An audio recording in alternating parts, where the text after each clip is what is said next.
maintenant, on va aborder les classes de type repository dans Spring. Pour l'instant, ce qu'on a, c'est donc ce qui est sur le schéma suivant. On a Postman qui envoie des requêtes HTTP. Ces requêtes sont réceptionnées par le contrôleur.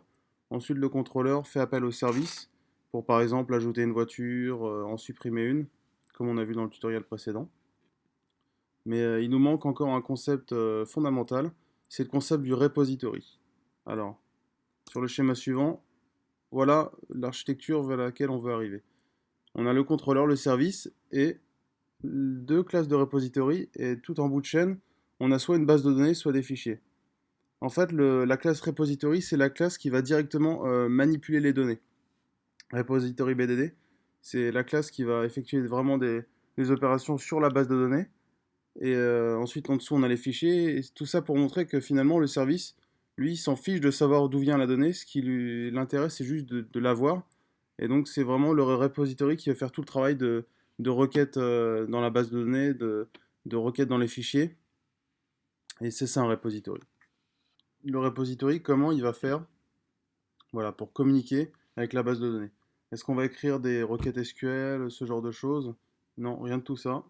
En fait, on va utiliser une librairie de Spring qui s'appelle donc Spring Data JPA.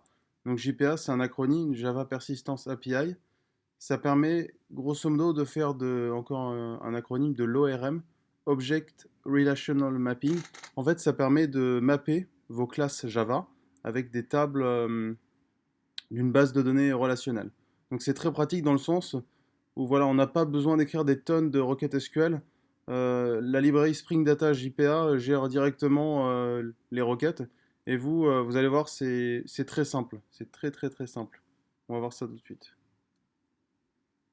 Pour utiliser la librairie donc Spring JPA, il faut que vous rentriez dans votre pom.xml qui, je le rappelle, liste toutes les dépendances utilisées par le projet. Pour ça, on va rajouter deux dépendances. La première, donc groupe ID, je vous laisserai donc la copier directement dans le projet GitHub que je vais mettre en ligne. La première, donc l'artifact ID Spring Boot Starter Data JPA, c'est notre librairie. Et la deuxième, donc ça c'est pour plus le test.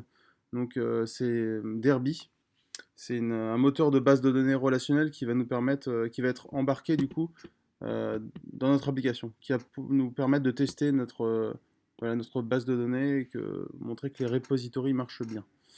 Voilà, donc une fois que vous avez ajouté ces deux dépendances, la chose à faire, donc je vous ai dit juste avant que voilà, JPA se basait sur le concept de ORM, donc Object Relational Mapping.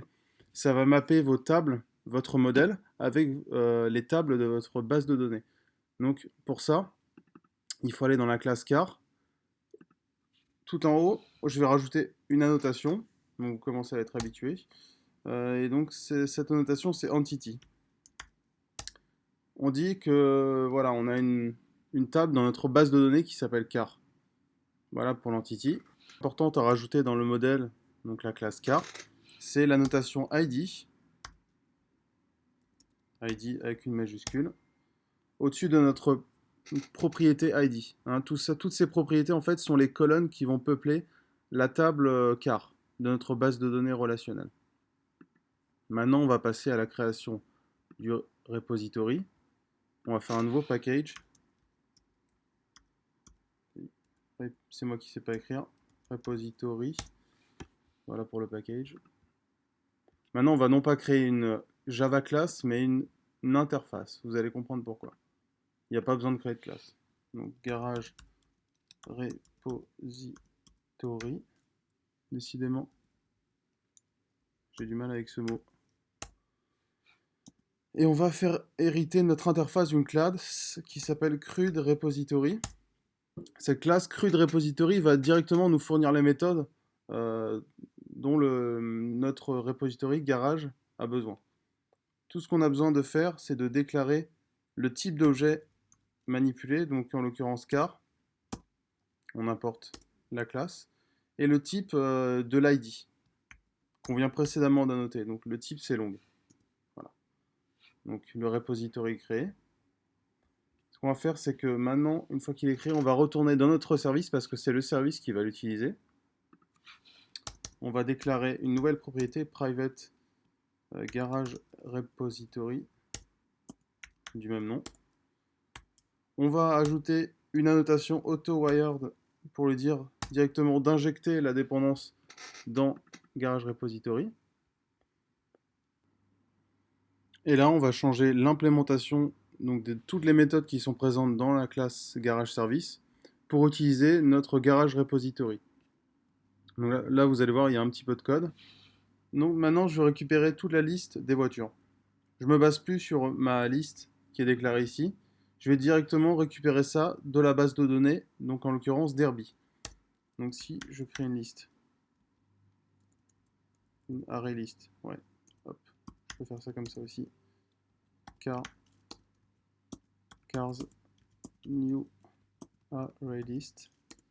J'initialise. Maintenant, donc on a dit qu'on a utilisé notre repository, garage repository. Et là, vous voyez que comme on a fait hériter garage repository de CRUD repository, j'ai déjà des méthodes qui sont prêtes. Donc là, en l'occurrence, on va utiliser find all. On va itérer avec un for each. Donc for each car, petite accolade.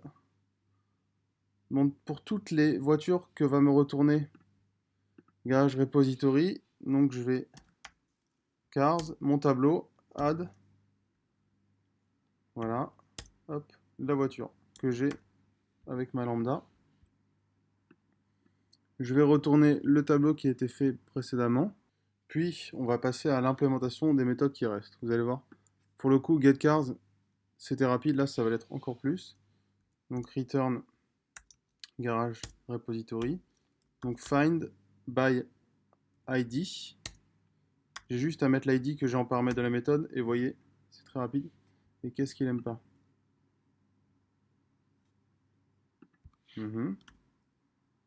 D'accord. Faut juste te dire, si tu ne trouves pas, tu renvoies nul. Sinon, ça crache. Pour delete, hop, là, ça retourne rien. Donc, directement garage repository.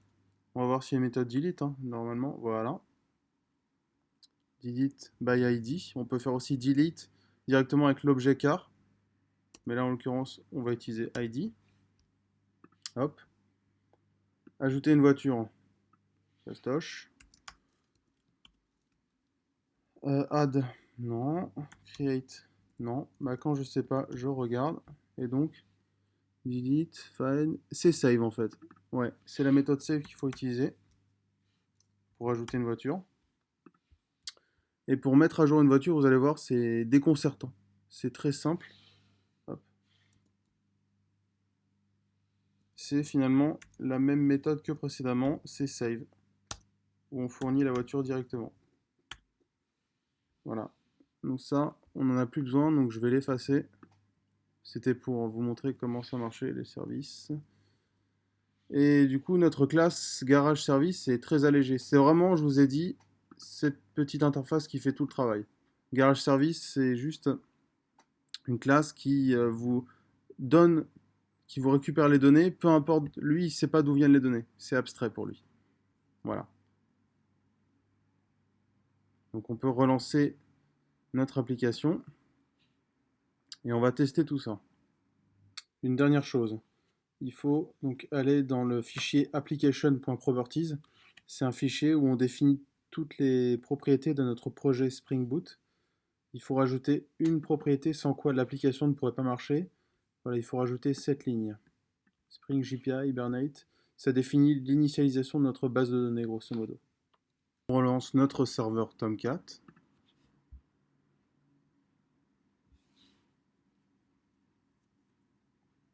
Je mets log habituel.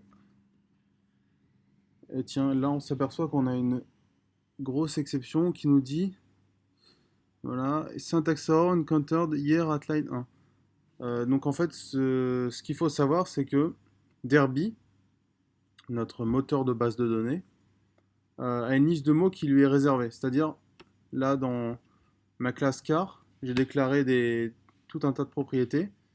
Et parmi donc, dans cette liste, j'ai utilisé le mot hier, le tout dernier.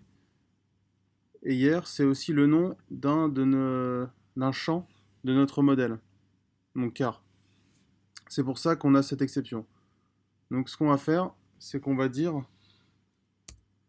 on va l'appeler autrement en fait. Il y a une autre annotation qui permet de baptiser autrement ces colonnes. Donc c'est la notation colonne, qui prend en paramètre le nom de la colonne qu'on veut donner. Au lieu de l'appeler hier, on va l'appeler released hier. Voilà. Et là, ça devrait fonctionner.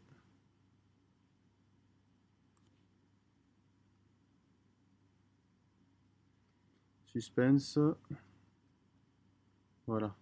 Là, c'est déjà mieux. C'est beaucoup moins verbeux. Donc, c'est bon. Le serveur Tomcat est démarré. Donc, si je viens vers Postman. Naturellement, si je lui demande la liste de toutes les voitures, vu que la base de données est vide, vient d'être lancée, j'aurai un tableau vide. Donc là, pour l'instant, c'est cohérent. Si je réutilise la méthode post de tout à l'heure et que je lui ajoute une Mercedes, voilà, send. Donc j'ai pas de réponse, a priori c'est bon. Si je redemande la liste de toutes les voitures, vous voyez, j'ai bien la Mercedes qui est dans mon tableau. Maintenant, si j'en ajoute une autre, tiens, 2, Audi. Maintenant, on met que des bonnes voitures. Si j'arrive à taper correctement, Audi A8, la meilleure, 2019. Color, on va changer, voilà, hop. Je fais mon post, et quand je récupère la liste de toutes les voitures, j'ai bien la Mercedes et l'Audi. Maintenant, si je modifiais,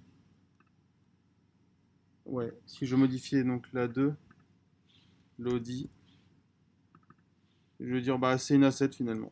J'ai changé. Et 2014 et couleur 1. Voilà.